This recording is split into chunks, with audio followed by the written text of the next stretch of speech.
Good evening, and thank you for joining us. My name is Lawrence Wasden, and I'm the Idaho Attorney General. On behalf of my office's Internet Crimes Against Children Unit, I want to welcome you to tonight's seminar. Our goal is to reach parents and educators across the state and share information about the digital dangers our children, grandchildren, and students can face. Outreach has been part of the ICAC unit for years. However, the COVID pandemic hindered our ability to visit schools across the state and conduct our in-person seminars. In January, our office hosted a statewide audience for a virtual seminar on government transparency, and it went quite well. So tonight, we're following a similar model to talk to all of you about the risks our digital world presents to the children and teens. Here's how the program will look. We'll begin with a brief overview of the ICAC unit so you have an understanding of who we are, how we're structured, and what we do. The bulk of tonight's presentation will focus on digital dangers and the things adults can do to help protect our young people. We'll talk about the prevalence of screen time, how young people use the internet, and just how much information about us is out there for the world to see. We'll talk about the mental health effects that we sometimes see in children based on their digital habits. Finally, we'll hear from a prosecutor in the U.S. Attorney's Office who will discuss the prosecution of suspected criminals who've attempted to harm children in the digital realm. The final part of our program will be your questions. Those can be emailed to us, and I will share that email address in just a moment. Please note that our seminar is being recorded. We will archive it here on the office's YouTube channel, so those who can't attend will be able to access it later. For those who would like to email questions, the address is questions@ag.idaho.gov. That's questions@ag.idaho.gov. Questions@ag.idaho.gov. Before I hand it over to Commander McCormick, I want to say a few words about ICAC. I often tell people that the work ICAC does is the most important work done in my office. That's not because representing the state in court or writing legal analysis isn't important, but investigating crimes, rooting out the bad guys, and helping send them to prison is supremely important. Why? Because of who it protects, our young people. The work the men and women of ICAC do every day, along with the local law enforcement agencies they partner with, is about as noble a thing as you can do. I commend each of you and every one of them. But their role is only part of the solution. Our work starts once a crime has been committed. The goal with outreach like tonight's seminar is to increase education in hopes that we as adults can help protect the most vulnerable before a crime is ever committed. So thank you for taking time to be part of the solution and making tonight's event a priority. We'll begin with a brief presentation from ICAC Commander Chris McCormick on the unit's makeup and its work. Chris became the unit commander in 2019. He previously served as an investigator in the office's criminal law division. Chris has been in law enforcement for 25 years. Chris? Hi, everyone. Like Lord said, my name is Chris McCormick, and I oversee the ICAC unit for the Office of Attorney General. Before we jump into the bulk of this presentation, I just want to give an overview of what we are and what we do. ICAC stands for Internet Crimes Against Children, and our unit is tasked with detecting, investigating, and ultimately prosecuting those that use technology to prey on Idaho children. This includes offenses such as enticement, child pornography, sextortion, and in some instances, suicidal ideations. Our unit is also very busy conducting outreach and training other law enforcement agencies throughout the state. The bulk of the investigations we follow up on come to us from NCMEC. NCMEC is the National Center for Missing and Exploited Children, and they're a clearinghouse for these types of offenses. So when NCMEC gets a tip where you have a victim or you've got a suspect that resolved back to Idaho, these tips are then forwarded to our unit for investigation. We also generate several of our own cases and routinely assist other agencies. This accounts for somewhere around 2,000 new cases each year, and this number steadily on the increase. To put this in perspective, ICAC opened 815 new cases in 2021. That resulted in 30 residential search warrants and 58 arrests. I'd like to share a map with you that kind of better illustrates what I'm talking about.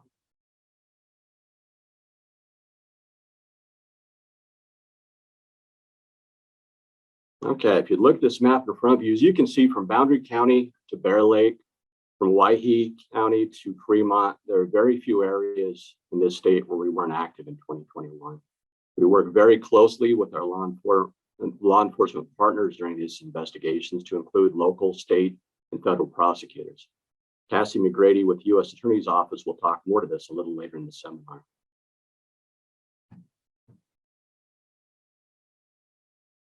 To tackle this volume, our unit has a full-time staff of 19.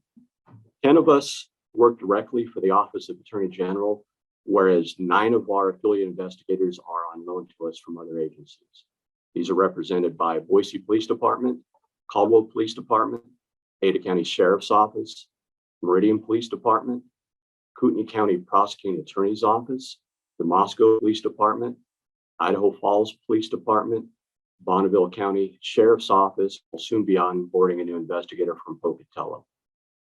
A lot of these investigators work here out of the Boise office, whereas others will work out of their home agencies in Idaho Falls, Moscow, and Coeur d'Alene. I'd like to briefly share one more slide with you. Show you how this looks.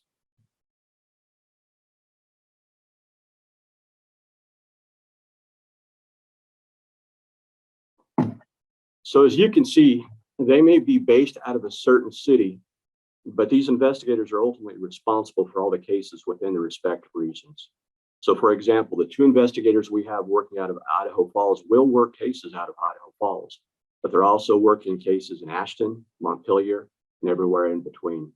Same applies to our affiliate in Coeur d'Alene, who will work Bonners Ferry down to St. Mary's. Moscow will generally pick up Riggins to Potlatch, and those of us in Boise will work everything from Cascade to Twin Falls.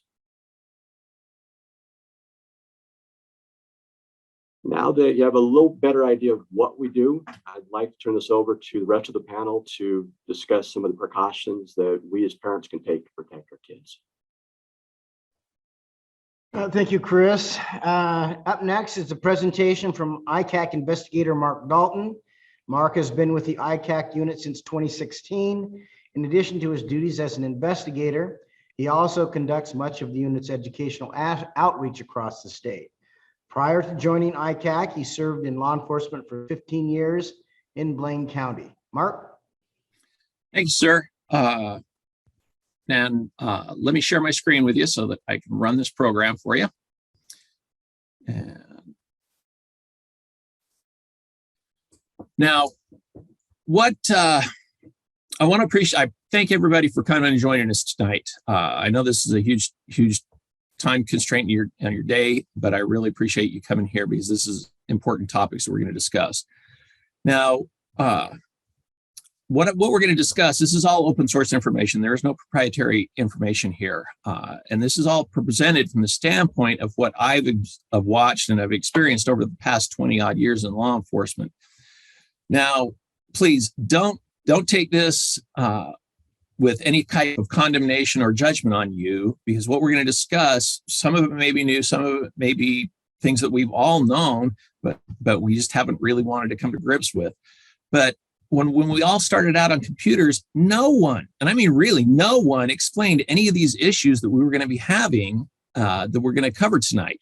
So I want you to understand that these issues that are now dangerous to our kids, we didn't realize it 10, 15, 20 years ago. And now, having this 20 years of hindsight, we actually can see the issues.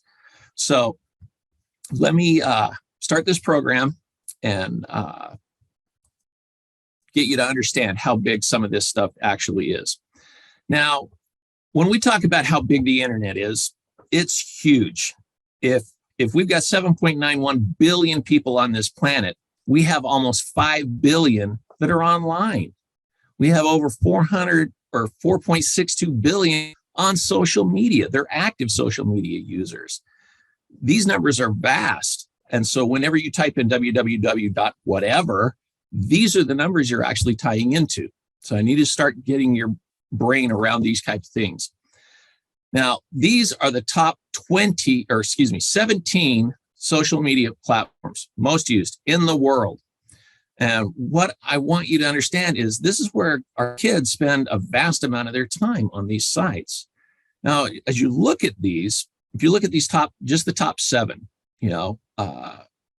what I want you to grasp is that Facebook, WhatsApp, Instagram, and Facebook Messenger, they're all owned by one company, one man, Mark Zuckerberg. Now, look at these numbers. How many people does he hold influence on? YouTube is owned by Google. WeChat, that's a Chinese company, along with TikTok, that is Tencent and ByteDance. These numbers are massive. And if you look further down the line, you'll probably see quite a few that your children are actually using on a regular basis. Snapchat, Pinterest, Twitter, all of those, Reddit. So this is where I want you to understand how much power and influence these platforms kind of have in our children's lives. Now, this one I put up because I need you to understand this is what we see on a daily basis. These are the top 20 most visited sites in the US, just the US. Now, according to the latest data, Americans spend 7 hours and 5 minutes a day, average, online. 90% of that is accessed solely through smartphones. Now, as you look at these lists, these 20 websites, what does that tell you about where our priorities are and what our kids are actually exposed to?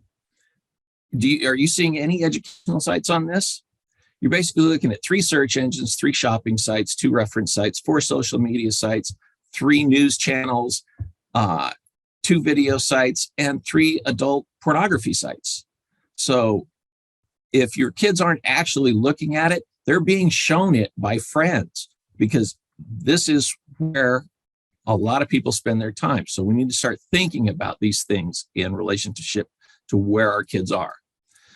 Now, because social media has become such a massive influence on our children, we need to talk about some of the dangers, and there are several. Everybody understands that social media is driven by advertising. That's why we see so many commercials in everything that you search through. You can't watch any program or get on Facebook or anything without seeing 800 commercials come up. So what I need you to get your mind around is the fact that you didn't pay for this, right? None of these sites you didn't charge for any of these. So if you didn't pay for it, you then become the rate of exchange. You are what they want. And social media, they're collectors of your personal information, everybody your data, all right? And they do it through their terms and conditions. We all have, whatever site you log into, you sign up for it, you have to go on there and you have to accept their terms and conditions. So you scan down the 782 pages and you just click on I accept, right? Well, what you just skipped over was everything that they're going to take from you and everything that they're going to give to you. Now, they're going to take basically all of your data off your phone, all your searches, your contacts, your pictures, everything, your GPS locations, all of it. And what they're going to do in exchange is they're going to embed cookies on your devices, and that's going to tell them where you go. That will make you a much better customer. That's all their goal is. The fact that you can talk to other people all over the world is incidental. Their whole goal is to gear you to be a much better customer. That's it. That's all social media exists for. Now, another danger that social media has, especially for our children, is that it makes everybody's life look so much better. All right. Everybody's car is better, their hair, their makeup, the clothes, even the food we eat. And I still don't understand this, why we post pictures of our food. This just boggles my mind. But we do it all the time and we don't think about it. But the thing that our kids do in looking at this is they compare their lives to what they're seeing. But we need to get them to understand that this isn't reality. This isn't true life. This is somebody's highlight reel, because nobody just takes one picture and then posts it. They take 700 pictures, make sure they get the right pose, the right lighting, all that, and so that it flows better. Now, the dangerous thing about that, I think that Teddy Roosevelt summed it up the best. He stated that comparison is the thief of joy. So we need to teach our children that we don't compare ourselves to what we see online, because that is just an absolute falsehood. What they need to compare themselves to, and solely to, is themselves yesterday. If they can look at themselves in the mirror and say that I'm better today than I was yesterday, that's personal progress. And that's the goal that we need to try and attain. Now, social media, amazingly, it opens us up to new worlds, new places. When you look at your phone, is there any place that you can't go with this through Google Maps? This will take you anywhere. You can see any place, cultures, countries, worlds, everywhere. It's all there for us. But it opens us up to new worlds, but it opens us up to new dangers as well. Now, this is going to put you in contact with every kind of stalker or predator, sextortionist over these multiple platforms that our children actually go on. So we need to start thinking about these things when we're allowing our children to, wander around aimlessly and have, unfettered access to the internet. Because these guys are extremely efficient hunters. They know exactly what they want. They know exactly where your kids are. They know how to talk, and they will pose just as your kids. So they're extremely efficient and are very good at getting what they want. Now, social media, and most every site, for some reason, it will always tend to morph into something that it wasn't designed to. Now, I'll give you an example. When Mark Zuckerberg designed Facebook Messenger, he made it with the intention of connecting people so that you could have video conversations and bring that instant world to one another. But unfortunately, in his wildest dreams, I don't think he ever thought that it was going to be the #1 site for exchanging child sexually exploitative material. But it is, because that's what people do there. So what I need you to understand is it's not the tech, it's the behaviors. What we do there is going to determine whether we're going to have a good experience or a bad experience. So we're going to stress this point more and more as we talk about this, that it's not the tech, it's the behaviors. And social media, hands down, was absolutely designed to be addictive. Now, I don't know how many of you know who Simon Sinek is. He's an author, motivational speaker. He's an amazing researcher. Now, this is just 4 minutes out of a 60-minute interview that he gave back in 2017 on leadership. And I highly recommend you watch the entire video. It's very, very good. But I can't explain it any better than he can. So we're going to have him talk to you, and then we'll discuss this a little bit later. So let me turn off my mic, and we will do all of that.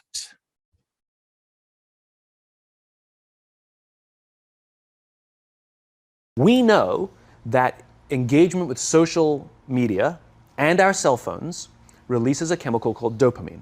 That's why when you get a text, it feels good, right? So, we've all had it where you're feeling a little bit down or feeling a bit lonely. And so you send out 10 texts to 10 friends, hi, hi, hi, hi, hi. Because it feels good when you get a response, right? Right? It's why we count the likes. It's why we go back 10 times to see if my Instagram is growing slower, did I do something wrong? Do they not like me anymore, right? The trauma for young kids to be unfriended, right? Because we know when you get a hit of dopamine, which feels good. It's why we like it. It's why we keep going back to it.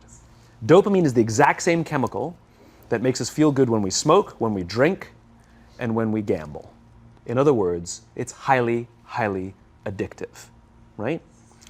We have age restrictions on smoking, gambling, and alcohol, and we have no age restrictions on social media and cell phones, which is the equivalent of opening up the liquor cabinet and saying to our teenagers, hey, by the way, this adolescence thing, if it gets you down. But that's basically what's happening. That's basically what's happening, right? That's basically what happened. You have an entire generation that has access to an addictive, numbing chemical called dopamine through social media and cell phones as they're going through the high stress of adolescence. Why is this important? Almost every alcoholic discovered alcohol when they were teenagers. When we're very, very young, the only approval we need is the approval of our parents. And as we go through adolescence, we make this transition where we now need the approval of our peers.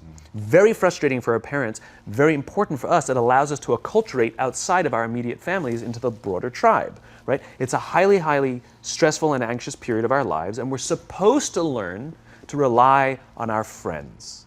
Some people, quite by accident, discover alcohol and numbing effects of dopamine to help them cope with the stresses and anxieties of adolescence.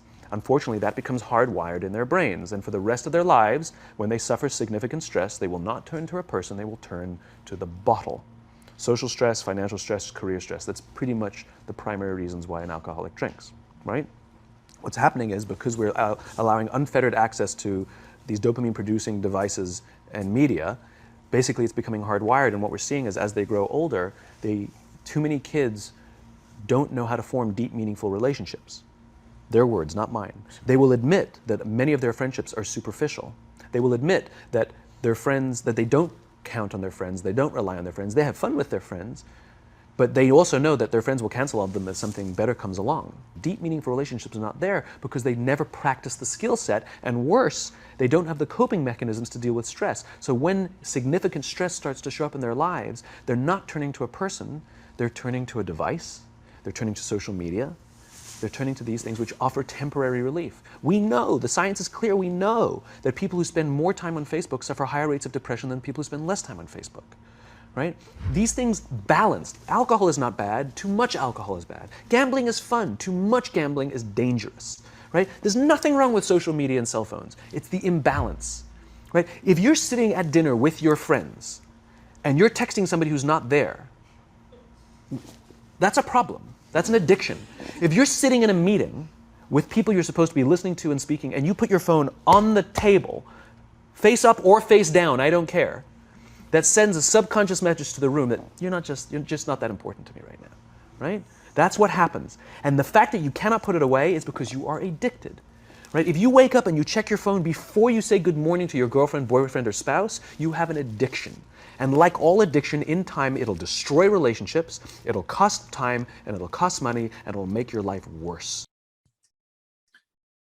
Now, all of us understand that when we got our cell phones, nobody talked to us about these kind of things. No one got this information. So don't feel bad. I was 32 before I got my first cell phone. But today in the US, the average age that a child receives a cell phone is 10 years old. 95% of teenagers in the US have full access to a smartphone. Okay, this is where we're seeing it, because now we got 20 years of hindsight, and we understand now what the costs are as well as what the benefits are to this digital world. Now, we have to understand that digital addiction, it's real. It's ever present. It never goes away. But now we can start to understand and kind of qualify the struggles that our kids are having, that we're seeing in their behaviors in these things, and how we got to deal with it. I don't know how many of you have ever lived with addiction. I grew up with it, so I was very familiar with it. But if you doubt that your children are addicted, simple way to explain it, just take their device away and watch their reaction.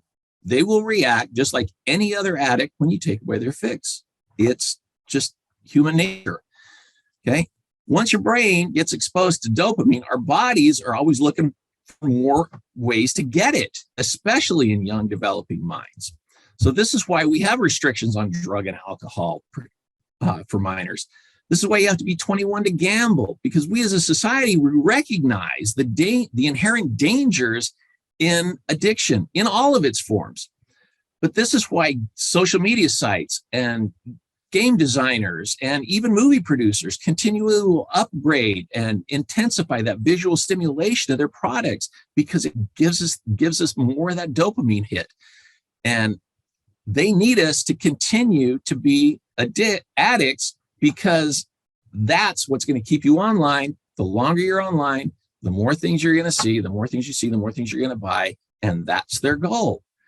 Now, another point that Simon brought up was how our kids are not learning how to build strong, meaningful relationships. Now, when we put a screen between us, that really eliminates a lot of what we learn, because you don't learn life skills when you have something in between you. I'll give you an example. When you are texting, do you understand sarcasm or irony? That gets lost. And so when we only learn these things when we're face to face.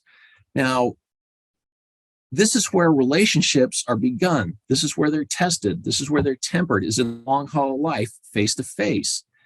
A little bit later in this interview, if you'll watch it, Mr. Sinek actually correctly points out that we're living in an instant gratification world.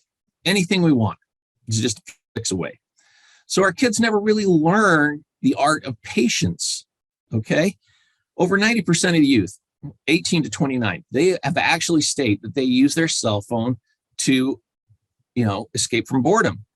But they never learn that in those times of boredom, that's where our mind is free to wander and explore. The great inventions and the wonders of humanity, they're created through boredom.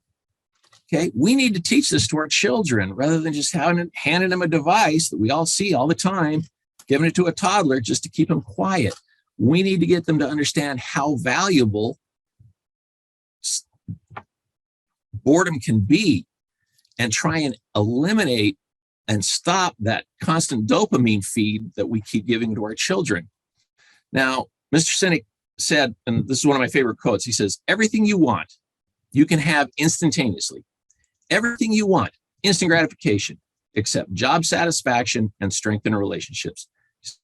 There ain't no app for that. Now, this explains what is most valuable and important in life, is things take time. Okay, life, it's messy, it's painful, it's meandering, plodding, continuous, arduous, beautiful task that we all have to go through, but we don't get there in an instant. So we need to teach our kids the value of patience. Okay, because this is where they're going to learn to develop proper coping skills in those face-to-face times, in those relationships. This is where we build solid friendships in face-to-face. This is where we learn to build proper social skills and responses face-to-face. All right.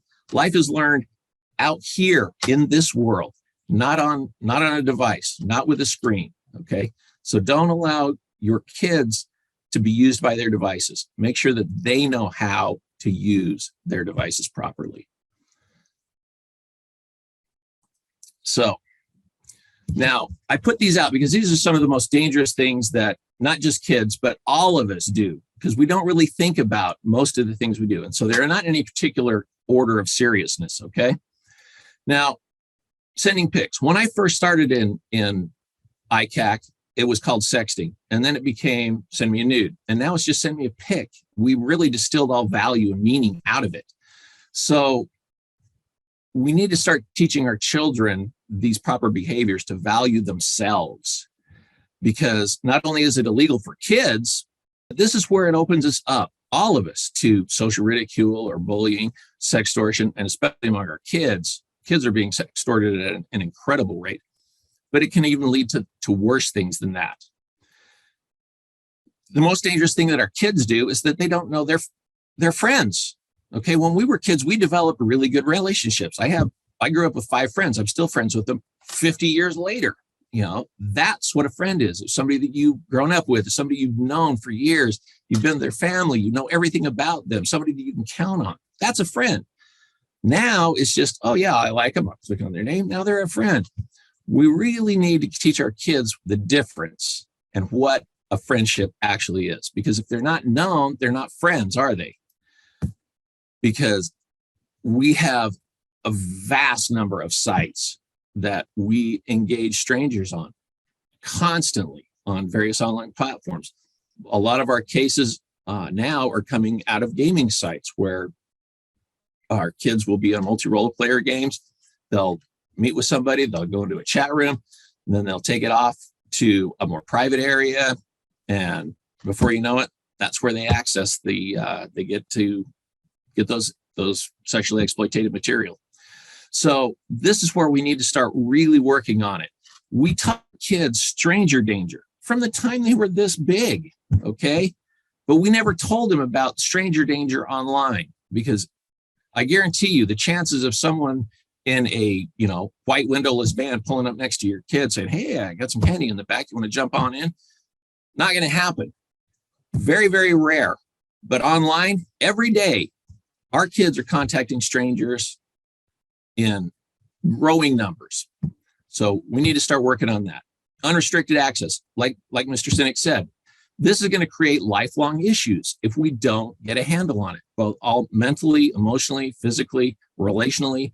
All of these things feed into one another. So we need to start working on this so that we understand that breaking that addiction cycle and getting them to accept better behaviors, that's the goal. And lastly, we give out far too much personal information online. We don't even think about it. We do it every day, but it makes us really easy targets for stalkers and predators and, every other person that doesn't have your best interests at heart, and especially those of your kids. Now, I'm going to show you just a little piece of this because somebody actually did an experiment on this. Now, all of our devices transmit our GPS location. Now, if you turn it off, that's great, but we're still going to post pictures, and we're going to post where we are. We're going to, stay where we're going on vacation. We're going to go shop. Then we do this. We put it all out there for everybody. We live our lives out there, and that's not where we should be living our lives. We should be living our lives here in this world, in real life. So I'm just going to show you this as just an example, but we're only going to watch just a little bit of this. So, and then we'll talk a little bit about it. Hi, I'm Jack Vale, and I wanted to see how easy it would be to get personal information from complete strangers. And while I'm at it, of course, freak them out a little bit. Keep in mind when you watch this video, I got all of this information just by searching their personal social media posts. And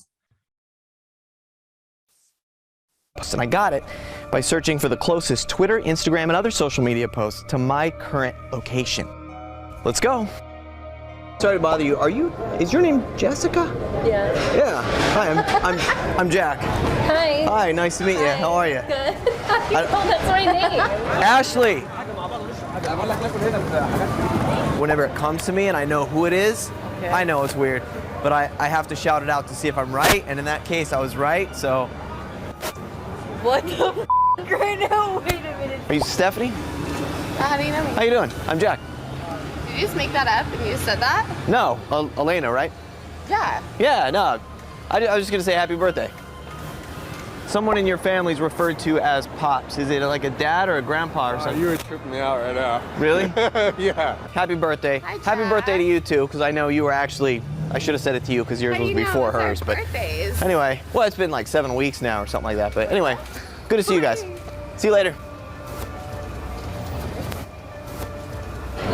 Like a little white curly dog, sort of like a little white dog. Stop it. That's creepy. Do you have a dog? Paris. I don't know Paris. Wait. It wasn't Paris though, it was like the first few letters, like pear or par or something like that.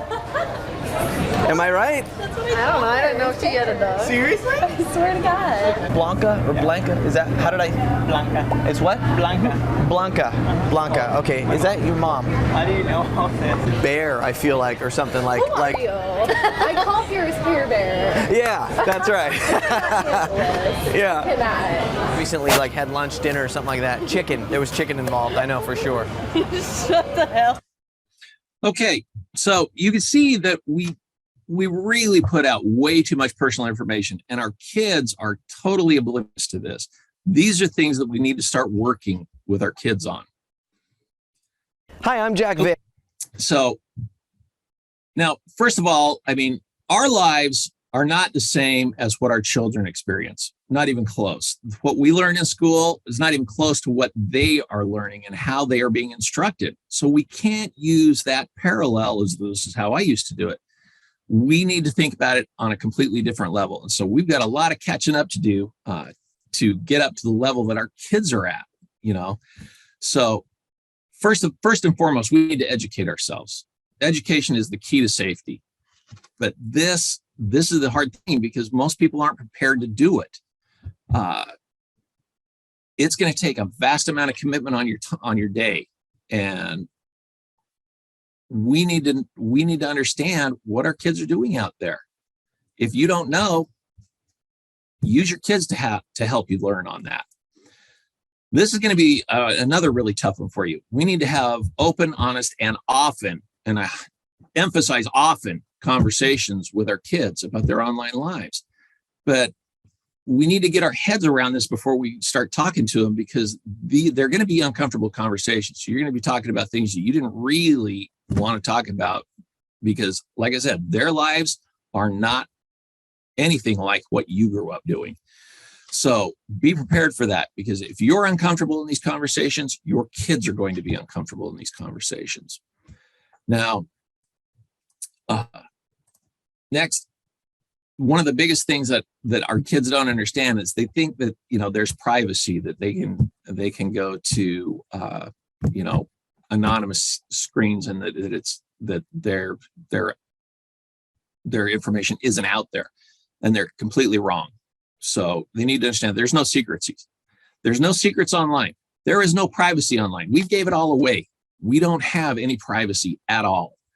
So everything that they do, it's out there. And so we need to have them understand that they can't have any secrets with us, and we can't have any secrets with them. We have to be absolutely open and honest with our kids in these conversations. And do we teach our kids to be good citizens in real life? Yeah, I think we do.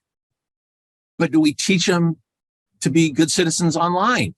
Because our online life should be exactly the same as your real life. How you act out here is exactly how you should act in there. This is what we need to stress to our kids. Now, parental control. This is critical. This is going to be a lot of things that but we don't really enforce, because these devices are yours. They don't belong to your children. They didn't pay for them. They're not paying for the service, any of that. They're your devices. So they have to give up their passwords for their accounts, for their devices, no exceptions. If they're not willing to, then they've proven that they are not ready to have those devices. Okay. It just has to be a house rule. This is just how it has to be. Now, we need to start approving what they can view and post and download. This is going to come from part of those conversations. So we're going to be talking about pics. You're going to be talking about the personal information that they can send. You're going to be looking at the programs and apps that they're going to be, using.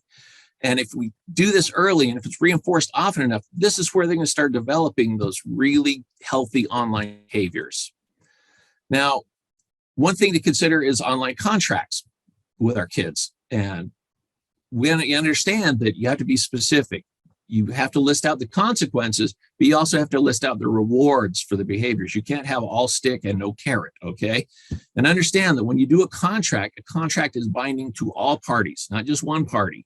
So you have to be ready to commit to these same behaviors, all right? And we need to be able to start learning about adjusting our security and privacy settings, both for the accounts, the online accounts, the applications, and also the devices that we carry. We all need to start learning these.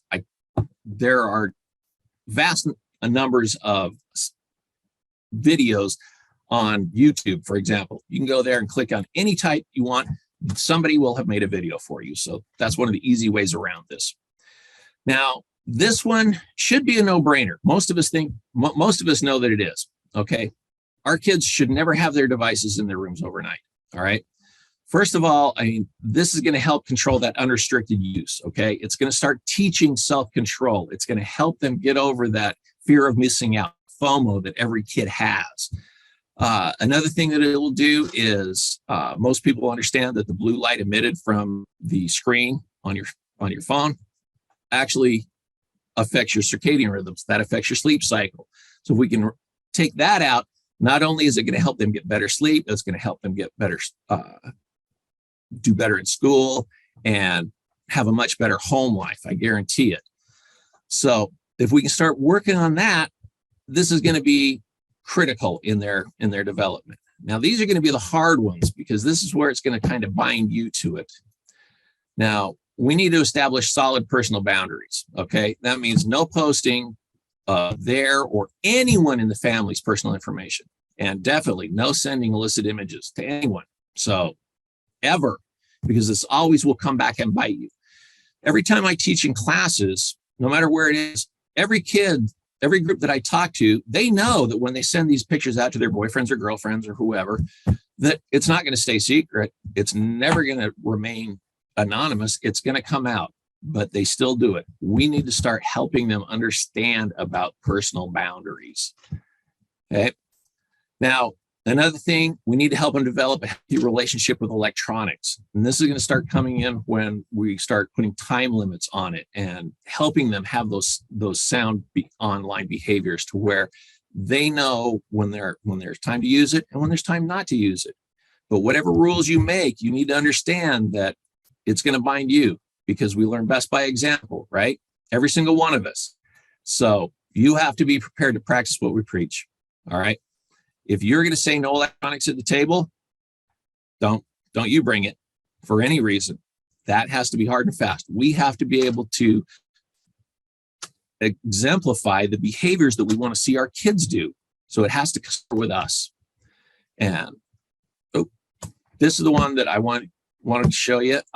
This is William E. Du Bois. Now, he was a sociologist and historian, and this, I could not say it better. Children learn more from what you are than what you teach. So please be prepared to do that. Understand that our kids will learn more from us as an example than what we're going to be teaching them.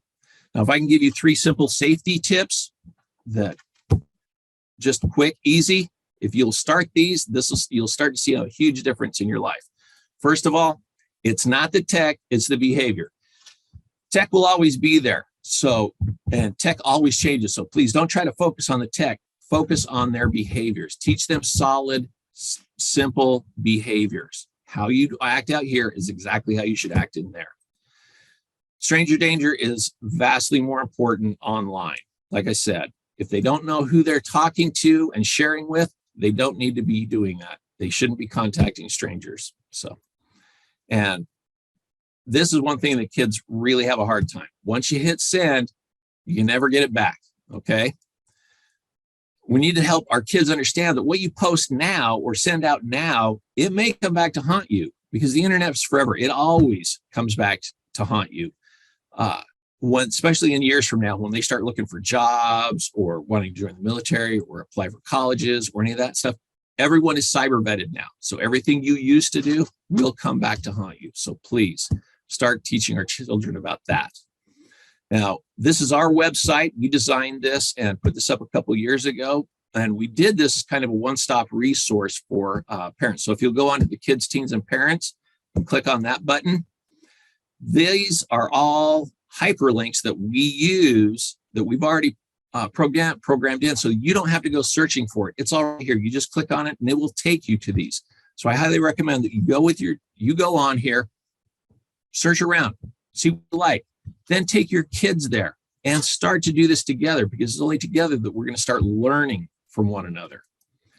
And again, as Chris said, we deal a lot with the National Center for Missing and Exploited Children. They are probably the most underused resource on the internet. So I highly recommend you go and check them out at missingkids.org. If you go to NetSmarts or netsmartskids.org, that's for younger kids, but they have an amazing resource for educational and safety programs. They offer emotional and peer support. They can actually help removing some content from the web, but again, it's still out there. But also, they will also help in locating local therapists and attorneys. So they have an amazing group of people that we just need to access more. And if you need to contact us, this is our information. This is our phone number. You can contact us 24/7 through our website, ICACidaho.org.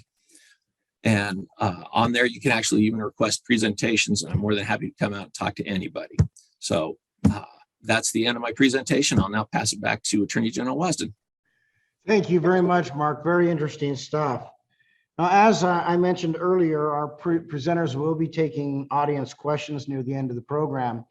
And the questions can be emailed to questions@ag.idaho.gov. Again, questins@ag.idaho.gov. Now, we're very, very lucky to have a very distinguished speaker with us next, and that's Dr. Noreen Womack. Dr. Womack is a pediatrician at St. Luke's Hospital, and she works in the Children's Mobile Care Clinic and reaches children who are undergoing difficult circumstances and provide them with quality care. I understand she also works in the Nampa school system. She has served as the early childhood champion for the Idaho chapter of the American Academy of Pediatrics, with special interest in adverse childhood experiences, resilience, and early literacy. Dr. Womack, thank you for being with us, and we look forward to what you have to say. Thank you. And can you see my screen and hear me? Thumbs up. Wonderful. Thank you, Mark. That was wonderful. And he did a fantastic job talking about addiction. For my 7 minutes, I'm going to concentrate on what the research has shown us about screens and children's mental health in the last 10 plus years, and in a few key points. So firstly, age matters. And it's not just age, it's developmental stage, correct? So we'll take the earliest age first. As the Attorney General mentioned, early childhood is actually my passion. And to distill a lot of research into one line, children under the age of about 2.5 years don't learn well from screens. That does not mean that they can't learn from screens, and it doesn't mean that there's not a lot of educational programs out there that are directed towards kids this age. And it also doesn't mean that it's not darn cute when a 12-month-old, can scroll through an iPad better than any adult. It just means that they learn best face-to-face, one-to-one. That is how children's brain development works the best. Kids at this age only need 2 things in life. It's that face-to-face interaction with trusted adults. And the second thing they need is unstructured play.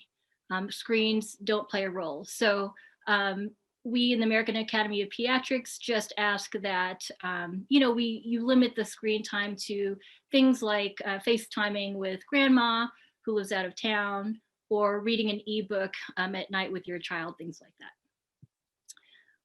Turning now to elementary school age, thanks to COVID, preschool children and elementary school age children now all have devices, whether they had them before or not. And that iPad that child has in this picture does not know that that is a child of 5.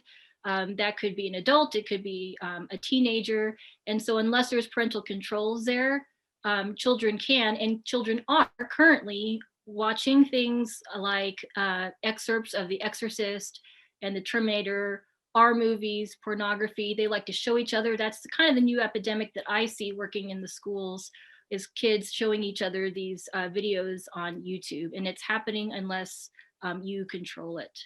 I also have a picture of a TV on here, and that's because despite all of our screens, TV is still king.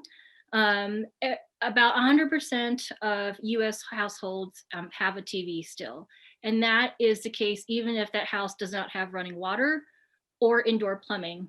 Almost every house has a TV.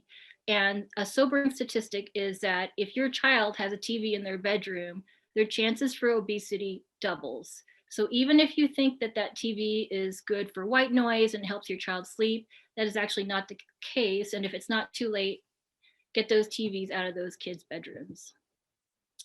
And teenagers. So we all know that this is the age where lifestyle patterns occur. This is when they acquire health behaviors, both adaptive and maladaptive. They form their ideas and behaviors around sex and relationships, nutrition, etc. And the research shows us that they get the information about these lifestyle maladaptive patterns from, you guessed it, the media. Parents are a close second, but media is first, as that is actually part of adolescence, is, what Mark was saying, going away some from your parents and, trying to identify more with your peer group. So if that is where teens are learning their behavior, we need to think about the content of the media that they're looking at. I tell people all the time to think about media like food, because unless you live on a deserted island, you are going to have to consume media for good or ill. And even for a deserted island, probably somebody's going to eventually lay down fiber optics to it. So you just need to learn to live with it.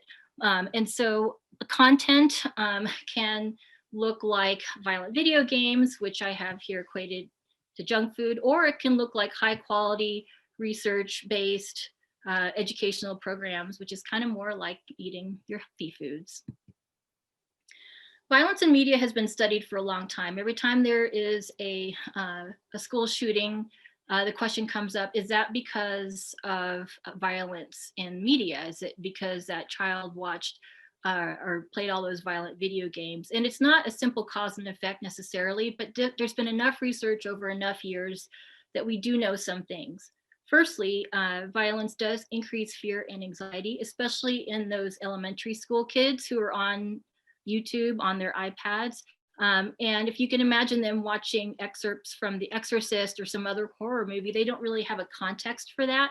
So they can't really step outside that and say that that's imaginary. So why are we surprised when they have increased fear and anxiety? They have increased aggressive behaviors in first grade. They have decreased sleep. I mean, it's pretty, if you think about it, it's pretty common sense.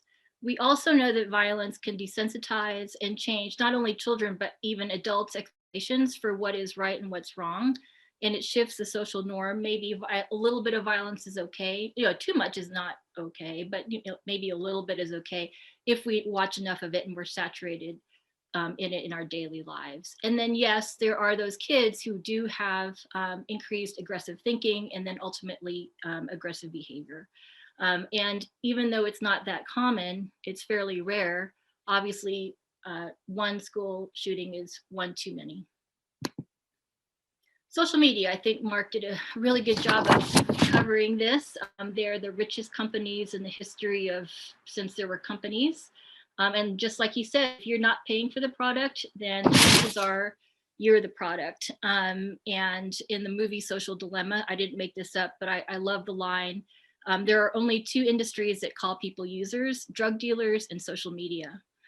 And you do have all of your personal data out there, and it's actually not that they're necessarily selling. They're selling the change in your behavior or your thinking that the advertisers can take advantage of, and that is the product.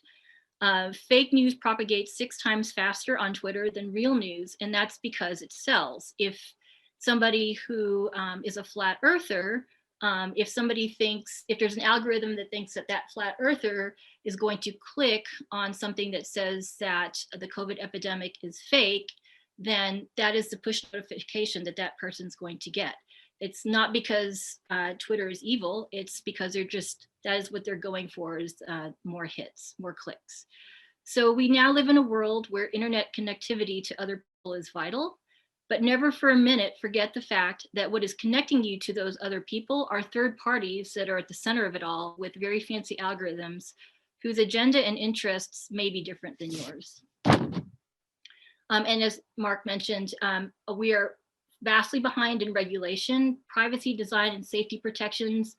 We're finally learning that we need to have those because they just simply don't exist. There's very few laws around this. And so people like the American Academy of Pediatrics and others who are concerned about children's mental health are trying to help legislators come up with good regulations so that these businesses can't just use our information exactly as they want.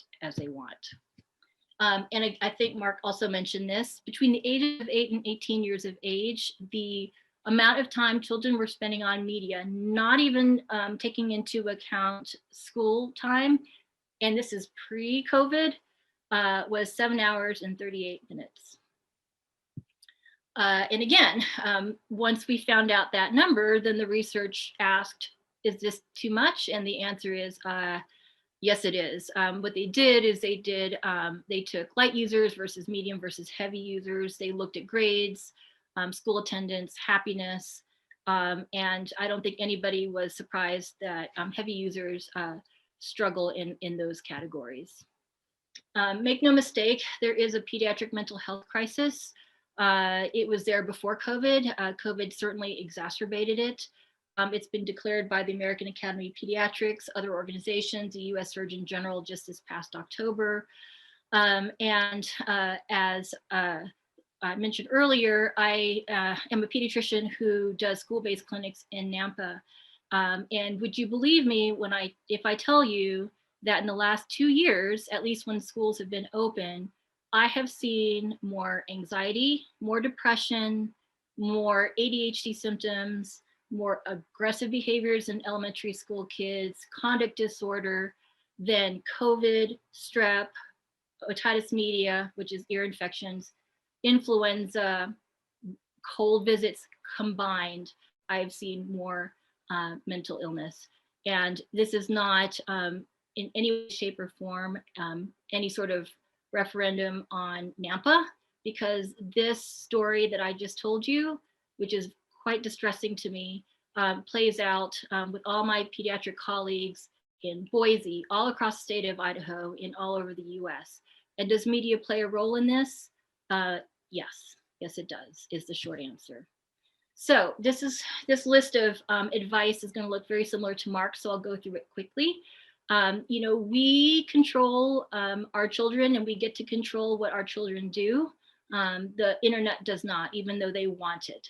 So here is my advice. I call it go first. That means if you want your child to do something, then you have to do it first. If you want them to decrease their screen time, they need to watch you try to do the exact same thing. They need to watch you struggle with it, overcome obstacles towards your goal, and that's going to be the best teacher. You need to control where the screens are in the house. I always say your child's phone has to have a bedtime an hour before your child's bedtime. Your child's phone has to have a bedroom that's different than your child's bedroom, just like Mark said. I don't want to hear about the whining about the music helps my anxiety or I need my alarm. You just work around that stuff. No screens in the bedrooms. And then I put your screens, because they are your screens. Unless your child paid $867 for that iPhone and can pay for that $35 a month data plan, that is your screen.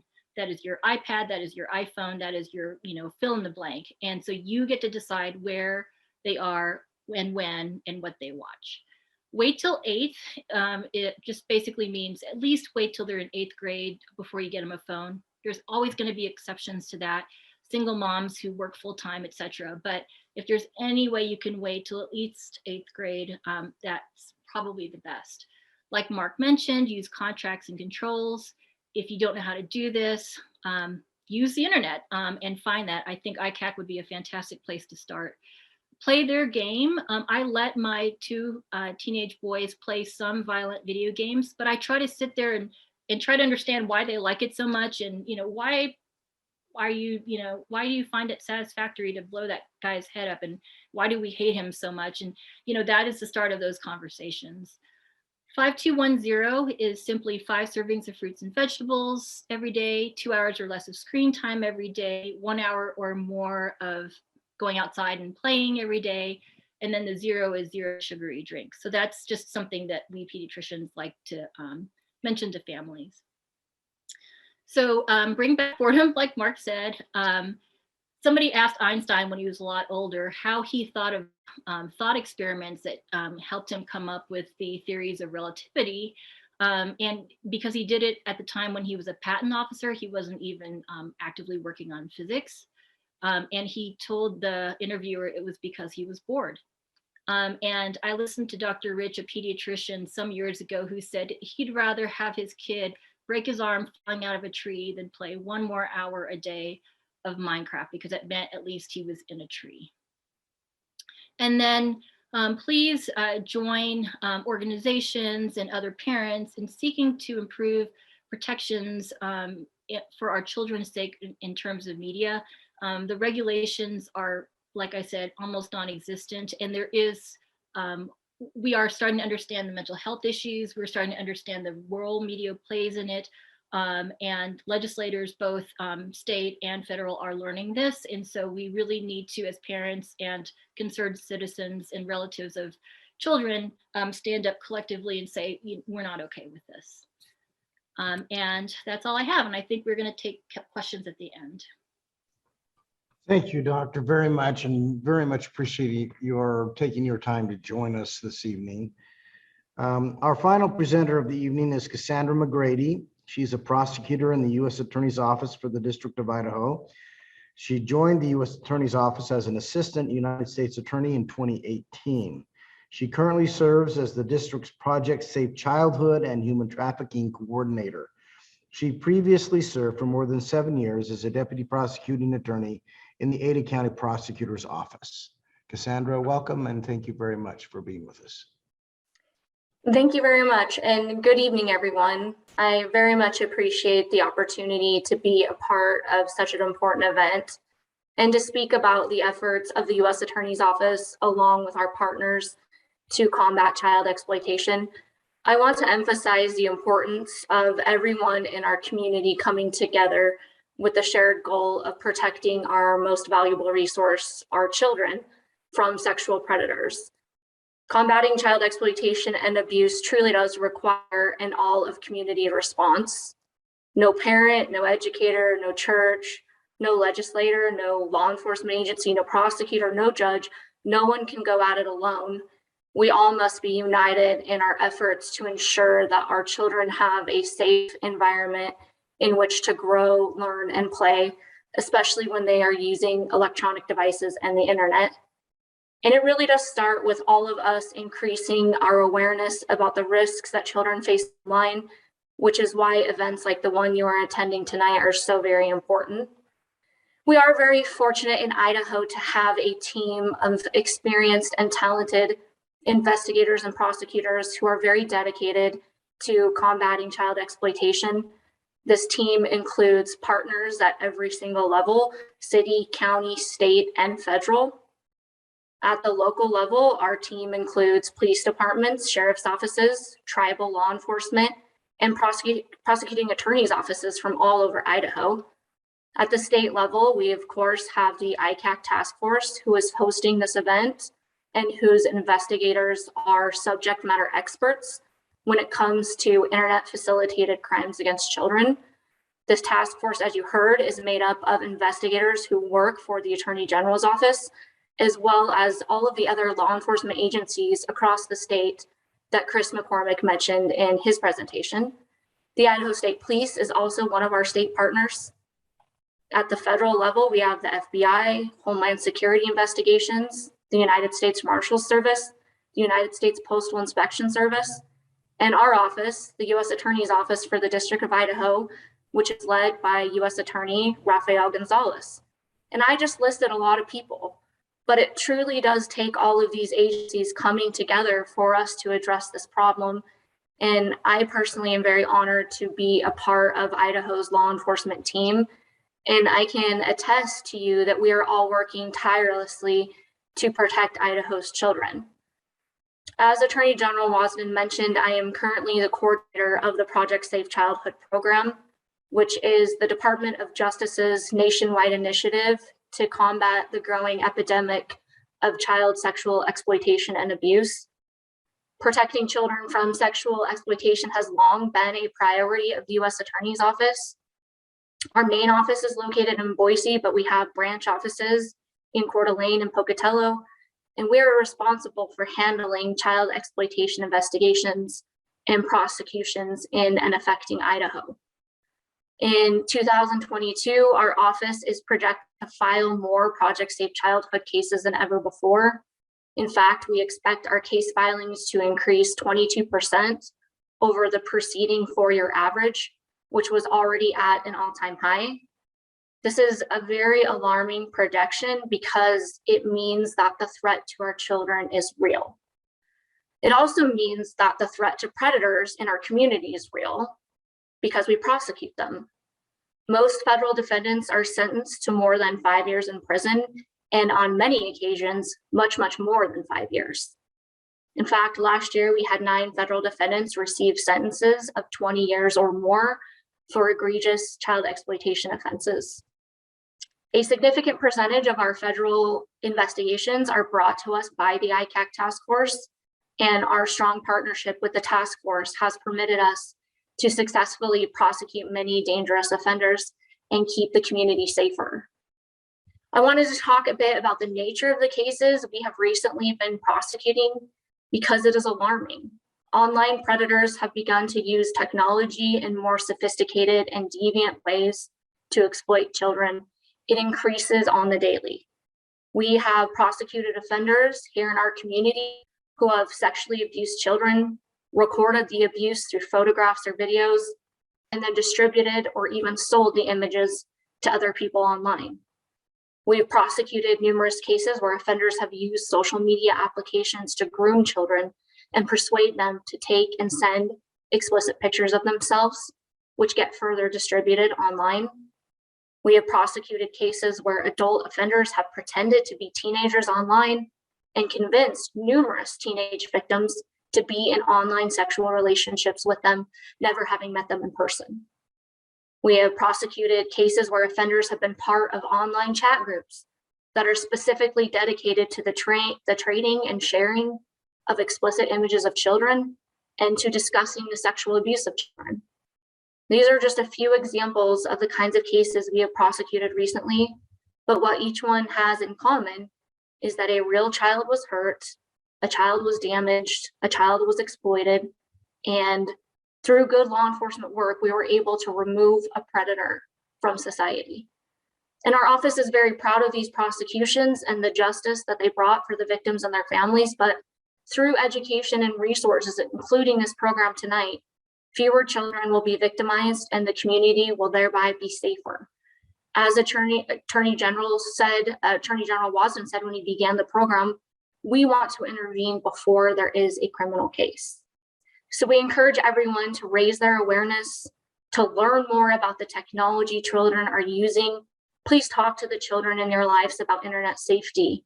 Give them the tools they need to stay safe online, monitor their online activity, and understand who they are communicating with and what they are doing online. Take the things you have learned tonight to heart. Please visit the ICAC's website because it includes great resources for you to use in your daily lives. If you want to visit our office's website, you can access links that also have internet safety tips. I'm going to share my screen here that has our website on it so you can jot that down. You can visit www.justice.gov USAO-Idaho/Project Safe Childhood. Again, this requires an all community response. Together, we can work together to protect our children. And thank you so very much for attending this program tonight. Cassandra, thank you very much. Please give my greetings to Raphael. I have to mention that we have for many years had a very good relationship with our U.S. Attorney for the District of Idaho, of all parties. And I can't thank you enough. A major partner in our effort to investigate and prosecute predators. And the one thing I would say is that we know how to do an investigation. We know how to do a prosecution. We know how to do incarceration in some respects.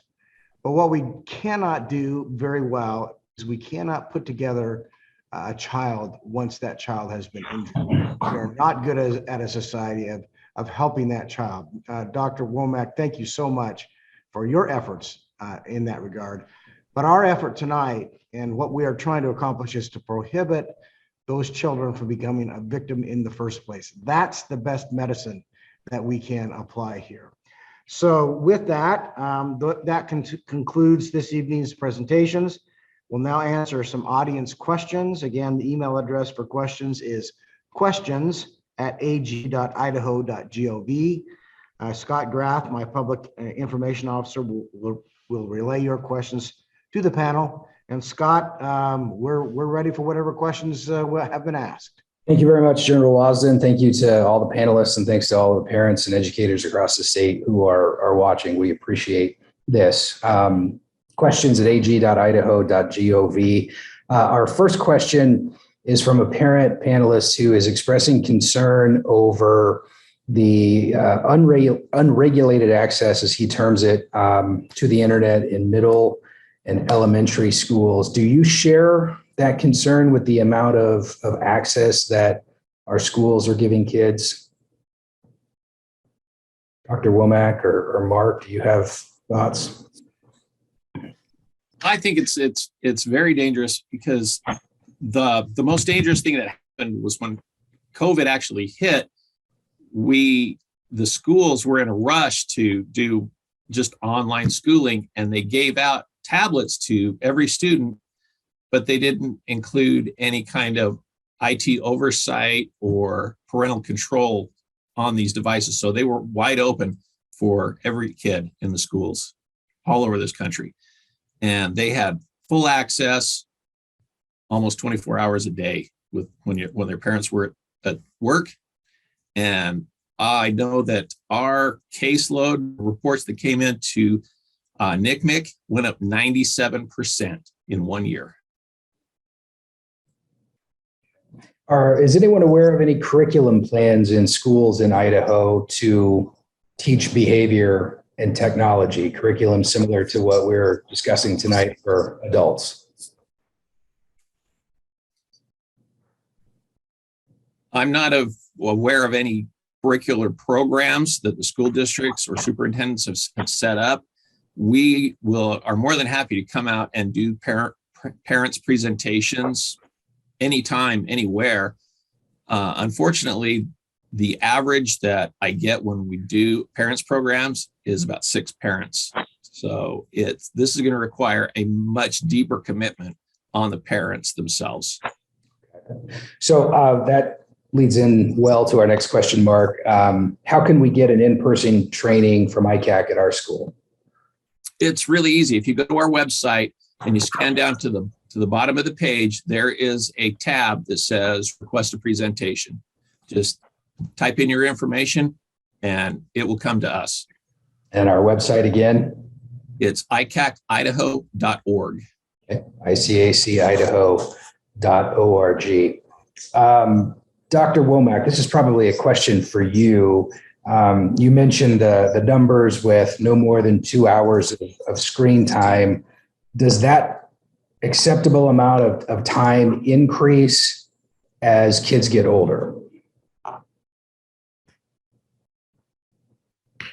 That's a very interesting question. I don't think that has actually been looked at specifically. It's actually more a matter of content, right? Because it matters if the parent thinks that school screen time counts or not, and it's more of an average. And so I would say that no, it's more a matter of the content than the amount of time. And if you're still shooting for an average, and again, it was kind of an fairly arbitrary average when the American Academy of Pediatrics said 2 hours of screen time a day. We said that, 10, 15 years ago, hasn't changed. And we do know, like I mentioned in the research, that heavy users, that's not good, but we haven't done a lot of research on those middle users, which is between like 2 and 6 hours a day. But I would say that, no, it's not as much the time as it is the content that would change. So a follow-up to that is more screen time okay if the material is educational? And just a little anecdote at my house, that whatever I'm watching at bedtime all of a sudden becomes of uber importance to my children. If it's a documentary or if it's a football game, they're really interested in watching it at bedtime. And sometimes it is a documentary, since it's educational, and they say, well, Dad, it's educational. That means I can watch it, right? It's very tricky. Every family is different. Again, I do think content does matter, but it also matters the time, right? So bedtime is way more important than any educational content.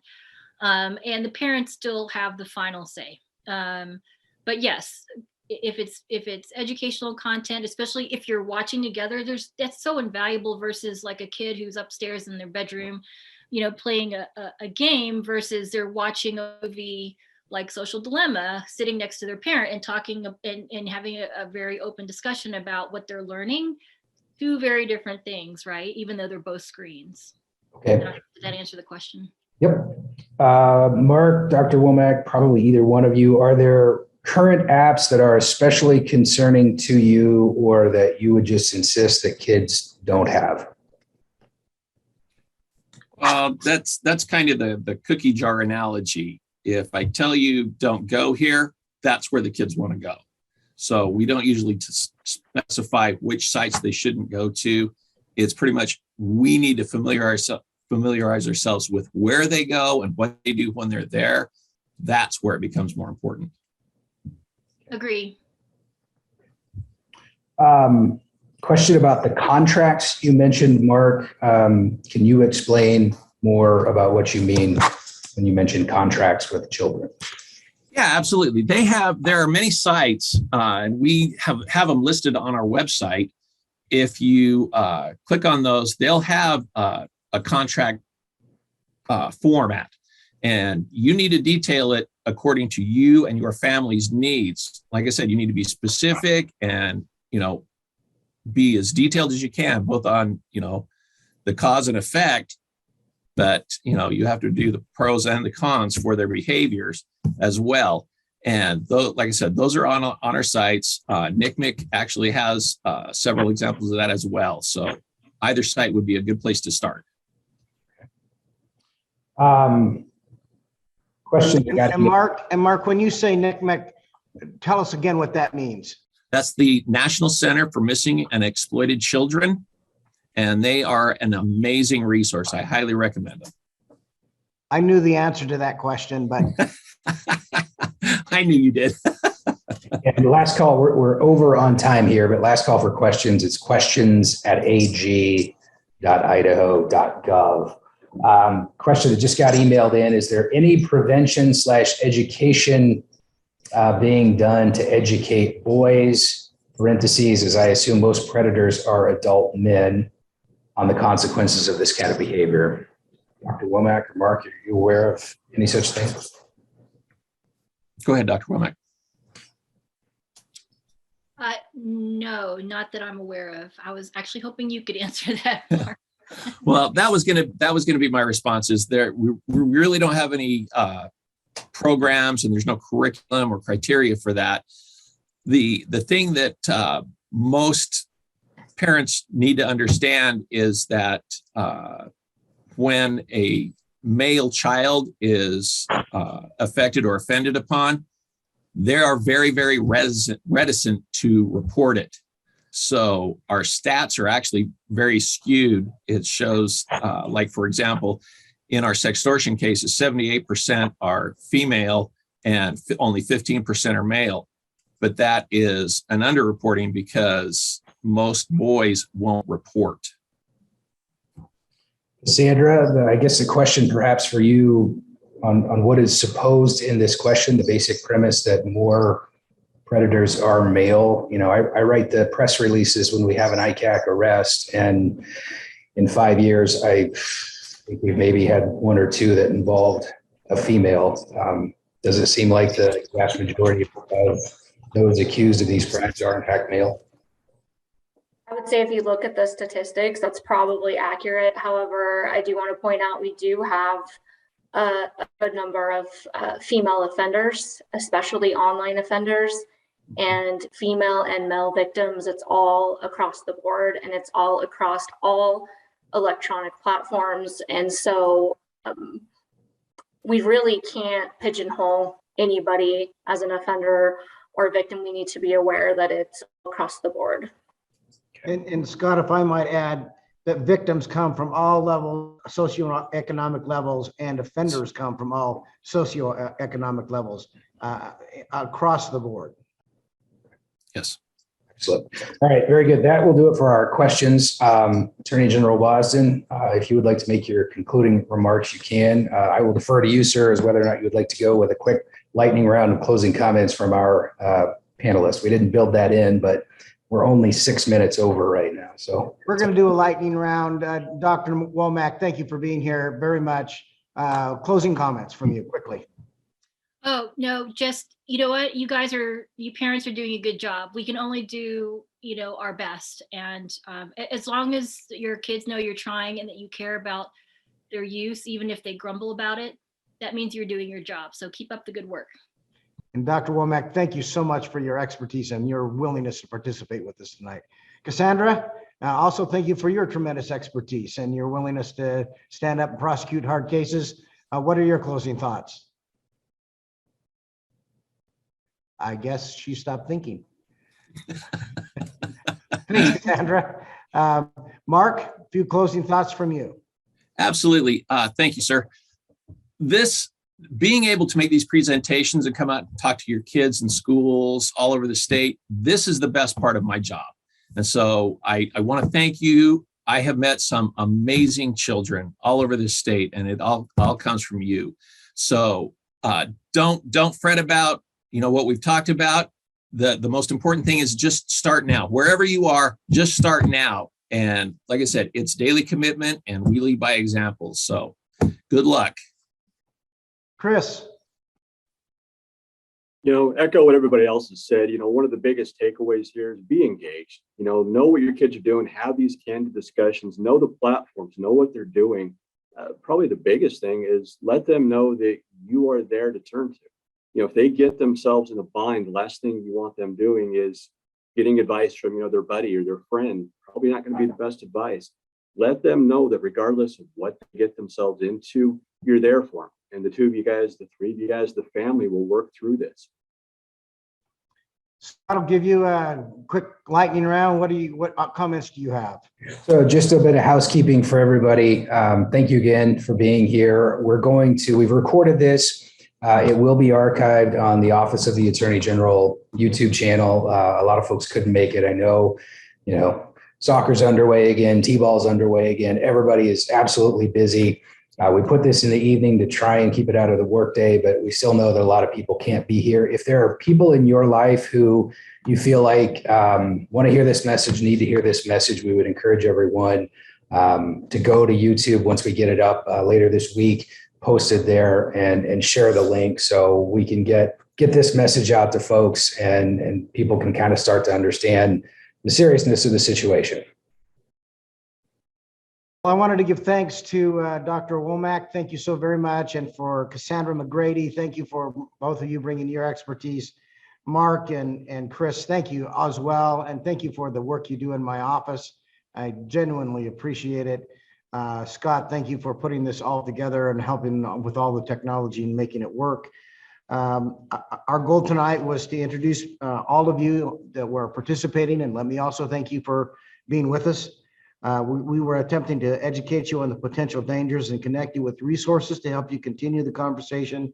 Let me once again say that one of the best collection of resources is at ICACidaho.org. That's ICACidaho.org. You'll find information for adults as well as young children and teenagers. Again, that is ICACidaho.org. If you need to contact our ICAC unit, the phone number is 208-947-8700. Again, 208-947-8700. And our email address is icac@ag.idaho.gov. If you suspect abuse or other crimes, please report those to local law enforcement immediately. And as Scott mentioned, this seminar has been recorded and will be archived in our YouTube channel later this week.